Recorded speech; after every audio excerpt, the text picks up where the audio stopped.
భారతీయ సంస్కృతిలో కొత్త సంవత్సరం ఒక తేదీతో ప్రారంభం కాదు. అది సృష్టి ప్రారంభాన్ని గుర్తు చేసే పవిత్ర క్షణంతో ప్రారంభమవుతుంది. ఆ మహత్తరమైన రోజు ఉగాది. ఉగాది అనే పదం రెండు సంస్కృత పదాల కలయిక. యుగ అంటే కాలం, ఆది అంటే ఆరంభం, అంటే కొత్త యుగానికి ఆరంభం. హిందూ కాలగణనలో ఉగాది ఒక విశేషమైన రోజు.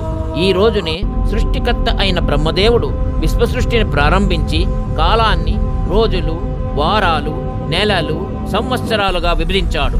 అందుకే ఉగాది రోజు హిందూ పంచాంగంలో మొదటి నెల అయిన చైత్రమాస ప్రారంభం. ఈ సంఘటనను ప్రాచీన గ్రంథమైన బ్రహ్మాండ పురాణం వివరంగా వర్ణిస్తుంది. కాలచక్రంలో మరో కీలక ఘట్టం కూడా ఈ రోజుతో అనుసంధానమై ఉంది. ద్వాపరయుగం ముగిసి శ్రీకృష్ణుడు భూమిని విడిచిన తరువాత కాలం కలియుగంలోకి ప్రవేశించింది. ఈ కాల మార్పును విష్ణు పురాణం మరియు మహాభారతం స్పష్టంగా పేర్కొన్నాయి. ఉగాది మరో గొప్ప దివ్య సంఘటనను కూడా గుర్తు చేస్తుంది. కోట్లాది సంవత్సరాల క్రితం మహాప్రళయ సమయంలో విష్ణువు మత్స్య అవతారంగా అవతరించి సృష్టిని రక్షించాడు. మత్స్య అవతారంలో విష్ణువు వైవస్వత మనుమును రక్షించి వేదాలను అసురుడైన అయగ్రీవుడి నుంచి తిరిగి పొందాడు. ఈ సంఘటన జ్ఞానం, ధర్మం మరియు సృష్టి నిరంతరత్వాన్ని సూచిస్తుంది. చరిత్రలో కూడా ఉగాది ఒక కీలక మలుపు.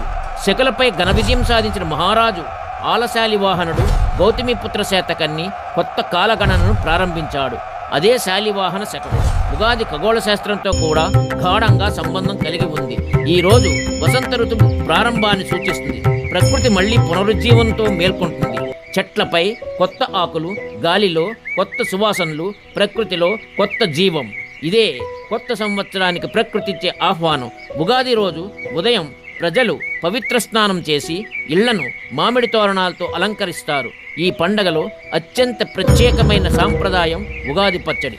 6 రుచులతో తయారయ్యే ఈ వంటకం జీవిత సత్యాన్ని ప్రతిబింబిస్తుంది.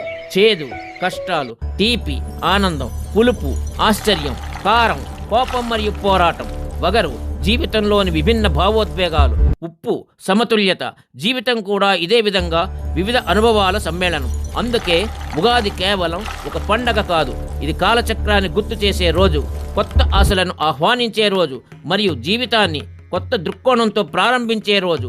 ఈ పవిత్ర సందర్భంగా మీ అందరికీ ఉగాది శుభాకాంక్షలు. ఈ కొత్త సంవత్సరం మీ జీవితాల్లో ఆనందం, ఆరోగ్యం, ఐశ్వర్యం నింపాలని కోరుకుంటున్నాము. ఈ వీడియో మీకు నచ్చితే లైక్ చేయండి, షేర్ చేయండి, మా ఛానల్ను సబ్స్క్రైబ్ చేయండి. హరే రామ, హరే కృష్ణ.